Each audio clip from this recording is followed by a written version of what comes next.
What's going on, guys? It's Nick here, back with another video. Today I'll be going over my favorite tight ends to draft this season, and I'll be going over different sections of the draft. So I've got some early, middle, and late options for you to cover whatever draft strategy you prefer. As always, let me know which tight ends you agree with or disagree with in the comment section down below. And if you want to add to my list, you think there are names that I left off that you love, that's the place to do it as well. So let's get things started off as usual. The stat of the day. Yesterday's stat was who led the league in punt return yards last season. The answer is Gunnar Olszewski, potentially the Patriots slot receiver this season. Chase Johnson was the first to get that right on YouTube, and at Jazz Sleepy was the first to get that right on Twitter. Today's stat.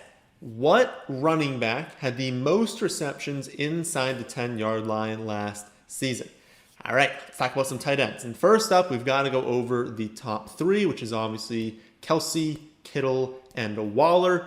In terms of ADP, Kelce has risen all the way up to 8th overall. Waller's coming in at 23rd overall, and then Kittle is 26th overall. So those two right there are basically going, late second, early third round turn, and I've seen that order flip. So it's definitely not locked in that everyone's taking Waller or everyone's taking Kittle. They're flip-flopping a lot. But Kelce obviously is the one you would want, but he goes off the board way earlier. I mean, in terms of value, I don't think I can give him the win here. Like if we're trying to decide, which is basically what I'm doing right now, is trying to decide among the top three, who is the best value, who's the one that I'd want to target the most.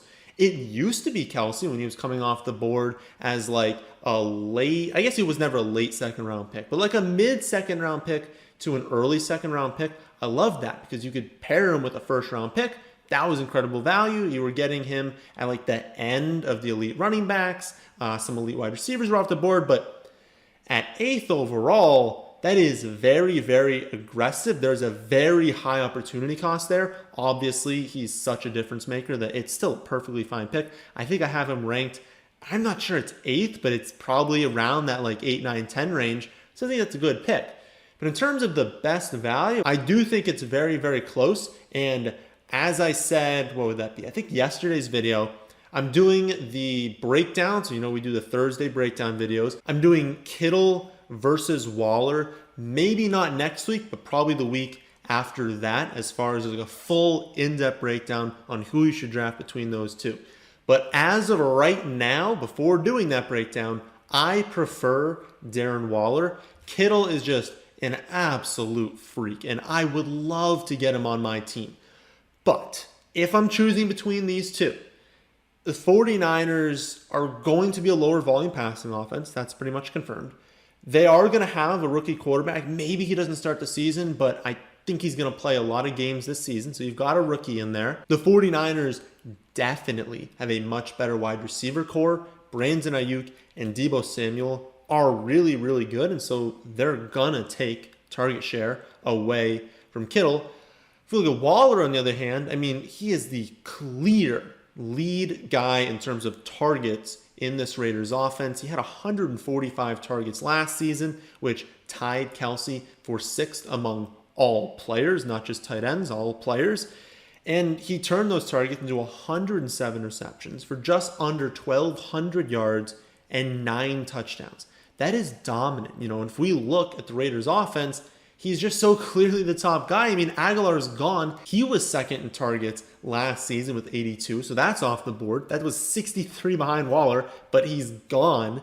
Then Hunter Renfrow is next, but he's just a slot receiver. His targets can only get so high, and he had 77 last year. I wouldn't expect a huge hike from there. And then it's Jacobs with 45. Obviously Drake coming in is going to reduce some of those. Maybe the running backs get more in total, but I feel like you get the picture. We're already in the 40s, right? Like he had 145 targets last season. So he's going to be a target monster. He's probably going to be around 100 receptions. If you want to take him late second round, it's awesome because you've got that top 5 running back and you pair him with your choice of a great wide receiver or another awesome running back. Maybe like one of the last elite running backs is still on the board and you get 2 elite running backs with Darren Waller and you just hammer out wide receivers after that.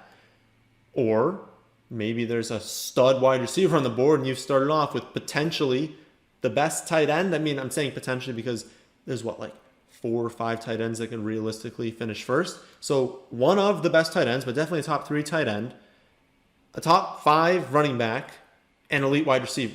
And now you're balanced to begin your draft. You can target whatever position is of value in the next round, next few rounds. I mean, it's such a great area to target him in. So I hope he doesn't climb into like the mid-second, the early second. That would be aggressive. I still like a lot of those running backs ahead of him. But as a late second round or an early third round pick, Darren Waller this season, a lot of upside. And again, I still love Kittle. But I think I'm only taking Kittle if Waller's off the board because I do prefer Darren Waller. Next up, we've got Tyler Higbee. You have heard plenty by now my love for this Rams offense, but most of the pieces are still expensive, right? So even if you're targeting this team, you might not get Cam Akers. You might not be able to get Robert Woods or Cooper Kupp. And since I've mentioned wanting a Rams player on every single one of my teams, the next most logical spot to look is at tight end with Tyler Higbee. As of recording this, he's coming off the board in about the 8th round, which I think is a great spot to get him because the opportunity cost is so low. So we talk about Kelsey to start this, right? The opportunity cost is massive because there are so many awesome players on the board when he goes off that you're skipping out on them to take him. What is the opportunity cost of an 8th round tight end? Running back value has just dropped off a cliff. There are no more elite wide receivers. There are very few wide receivers with a ton of upside left. And so realistically, there were fringe options anyway. So why not take a chance on tight end? Because even looking at quarterback, I mean, all the elite quarterbacks go off the board in like the 5th, 6th, and 7th round.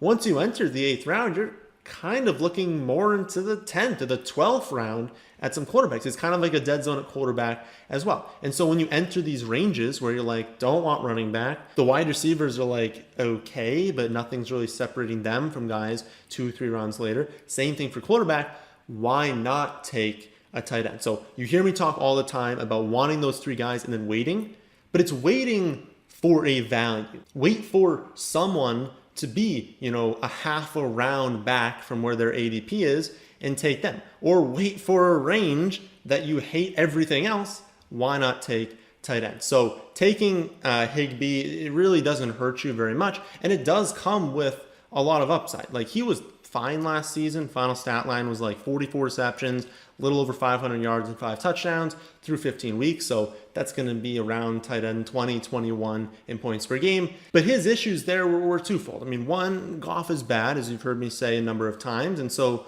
the upgrade to Stafford is going to help him there. But more importantly, he was sharing the field with Jared Everett, right? And so if Everett is getting, 62 targets, well, how are you going to be productive in fantasy if you're splitting targets with someone else? Like, tight ends already do basically nothing, right? And so anyone with a pulse is valuable.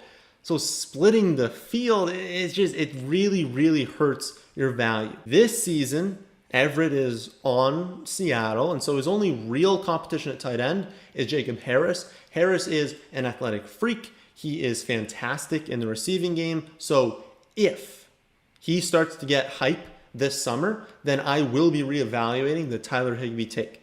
But he's also a rookie tight end. He didn't do all that much in college, and he's still very, very raw. So he is the type of player that we expect could have a really good career, but it's probably not going to come for a few seasons. He probably still needs to develop. Now, I say probably because we have no idea. I mean, he could develop very quickly. But the odds are Harris needs a little bit more time to develop, and so Higbee should be the very clear best tight end on their roster. And if we think back to 2019, when Everett was injured, he closed the season with at least 7 receptions in each of the last 5 weeks. He had over 100 yards in 4 of his last 5. Like, tight ends don't do that, or at least very, very few tight ends do that. It's basically only that elite trio. So the fact that he's even capable of that gives me confidence. Now, I don't think he's a lock, and I don't think any player, though, is a lock in these later rounds. If you think anyone is, you're probably being a little bit overconfident.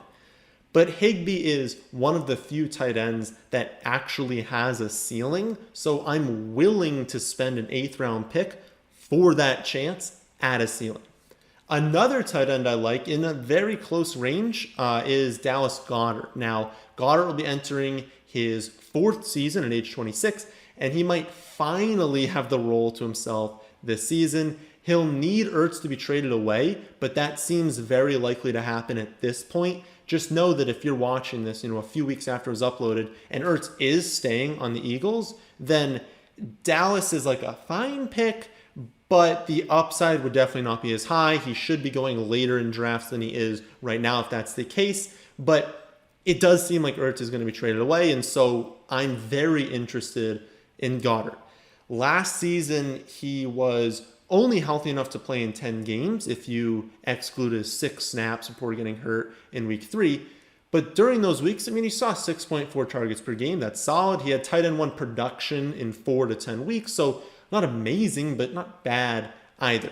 And similar to Higbee, he was sharing the field. So again, even if Ertz was dreadful last season, he commanded 72 targets, but he barely caught any of them, okay? And he was just awful in terms of efficiency, but it doesn't matter. He had 72 targets. That's a lot of targets being taken away from Dallas Goedert. And so even though he was bad with them, any targets being taken away is a very, very bad thing for a tight end because they don't get very many targets to begin with. And if we look at the 4 games that Goedert was healthy last season and Ertz missed, he was decent. The first game he had 1 reception, but he was returning from injury, and so we didn't have that great of expectations for him. Then after that, 4 for 33 and no touchdowns, not great. But then 5 for 77 and a touchdown, 7 for 75 and a touchdown. So again, not lighting the world on fire, but those are quality receiving numbers for a tight end. You can't be expecting a guy to post consistently 90 receiving yards at tight end in this range of the draft. It's basically the top 3 and maybe Kyle Pitts. Who knows what's going to happen with that situation. But I think the point is, if Ertz is gone, Dallas Goedert is very clearly going to be a big part of that passing offense. It's an offense that we expect to get a little bit better now that Carson Wentz is gone. And he was 10th in points per game last season. So even if he doesn't perform all that much better, you're not drafting a bust here, right? Even if Ertz stays and they don't improve that much in the passing game, he's probably still going to be a low-end tight end 1, so you won't be pumped about that, taking him as the 7th tight end off the board, but I think the chance to capture that sort of upside makes it worth it. If you miss out on tight end early, and then you miss out on these 2, you don't like anyone else. I am willing to take a shot on Adam Trautman in the last rounds of my draft. He was a very highly rated prospect last season, but of course, rookie tight ends don't do very much, and so his season wasn't great. He was only able to bring in 15 receptions, 171 yards, and 1 touchdown behind Jared Cook, who had 37 receptions for over 500 yards and 7 touchdowns. But Cook is on the Chargers now, and so Trautman's only real competition is Nick Vannett, who is no threat whatsoever.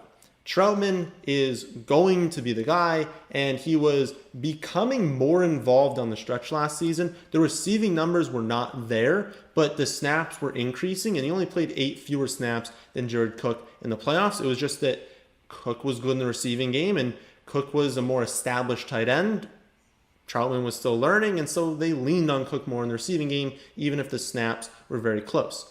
But with Cook gone, those targets should go to Trautman, and obviously they lost Drew Brees, but they still have to throw the ball. I think that's the big point here. They'll be less efficient, but they still got to throw the football, right? And as I said a few times in this video, it doesn't take all that much for a tight end to be valuable in fantasy. So even if he's the 4th option behind Thomas, Kamara, Tre'Quan Smith, that'll be enough volume for him to exceed value at his late round ADP. And who knows, maybe Winston will lean on him more than we think. Maybe he'll have a lucky season with touchdowns. And maybe he's just as good as the Saints thought he was when they traded away 4 draft picks to move up and take him last season. It was a massive investment that they made into this kid, and that gives me confidence that they're willing to lean on him this season. You don't trade away 4 draft picks to move up less than a round to take a tight end, okay? Unless you're willing to use him. So I think they're invested in him,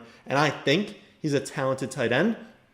And again, Doesn't take all that much to be valuable at tight end in fantasy. So those are some tight ends that I would be trying to get in drafts. If you want to see exactly where I have these guys ranked, as well as my rankings and projections for every single player, you can check that out at our website, thefantasyfootballadvice.com. That's the end of this one. Hope you all enjoy. If you did, then how about hitting that like button, and how about subscribing to the channel if you're new here? Thanks for watching.